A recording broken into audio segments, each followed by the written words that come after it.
Preparing for the PMP certification can be confusing. The aim of Volta is to make this as straightforward as possible. So let's dive into the preparation timeline to see how it is split between learning time and question practice. This chart shows the progress of an average PMP preparation timeline. The hours dedicated to the study of theory are in blue, and hours dedicated to practicing the exam questions are in orange.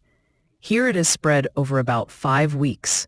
However, 5 weeks are just enough if you already work using PMP principles. The chart also assumes an even spread of time allocated to the PMP preparation each day. In reality, most PMP delegates will be working most during the weekends or on select days that they might have negotiated for study with their management. In any case, the overall timeline principles apply, even if this graph might end up being stretched over a longer period of time for you. At the beginning, you will focus most on the theory and on understanding PMI's methodology and practice. This time is shown in blue on the chart. During this first period, you will spend time learning, maybe in a face-to-face class with a trainer, or following an on-demand class.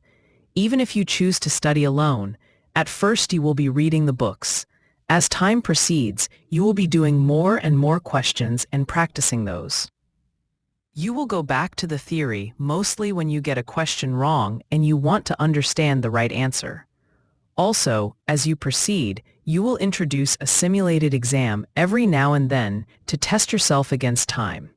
Let's see a little more in detail how your progression will be. Start with theory. Learn the concepts. If possible, follow a class with a trainer. If not, then read the books.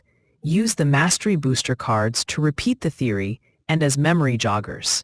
The Mastery Boosters homepage also shows your progress through these cards. Make sure not to miss anything. At the beginning, only do a few practice questions to know what they look like. Do not expect to get them all right. Around week 2, it is time for a first exam simulation.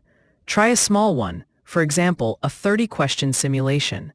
As you complete the theory, you now know the concepts, but you need to get comfortable with answering exam questions.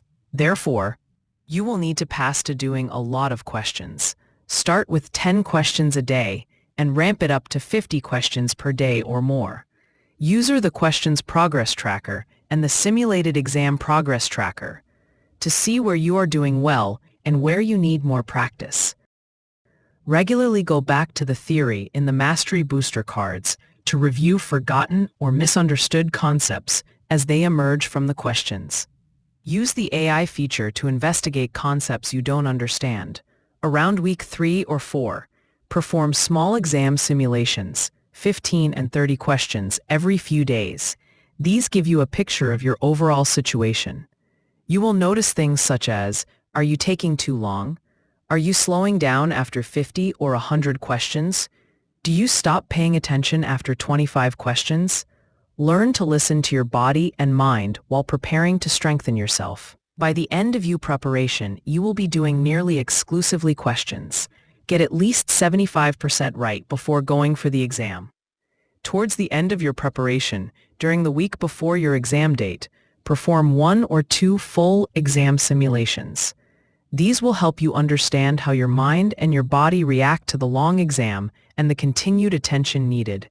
Evaluate what you need during the break: food, sugar, water. Remember to be at the exam at least a half hour before your scheduled time. Good luck, and all the best with your PMP.